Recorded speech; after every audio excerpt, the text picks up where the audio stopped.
Hello students, in this video we will learn about photoelectric effect.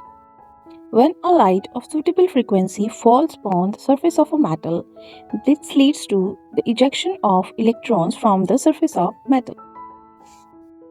So we can say that the process of ejection of electrons from the surface of metal when a light of suitable frequency falls upon it is called photoelectric effect.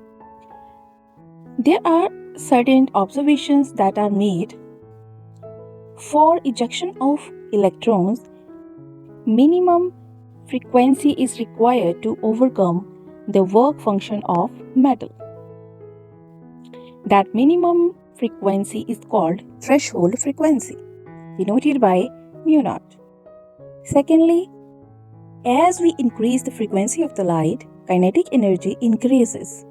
Thirdly, there is no direct relation between the ejected electrons and the frequency of the light. Rather, number of ejected electrons are directly proportional to the intensity of the light. More is the intensity of the light, more are the number of ejected electrons. Now this is illustrated with the help of a graph. If we plot kinetic energy of electron versus frequency of light, then from this graph we can see before threshold frequency there is no ejection of electron. When frequency of light reaches the value of threshold frequency, ejection takes place. And after that, if we keep on increasing the frequency, then after ejection of electron, that frequency is responsible for the kinetic energy of electron. More is the frequency of the light, more will be the kinetic energy. So we can write energy of light is equal to the work function of metal plus kinetic energy of the electron.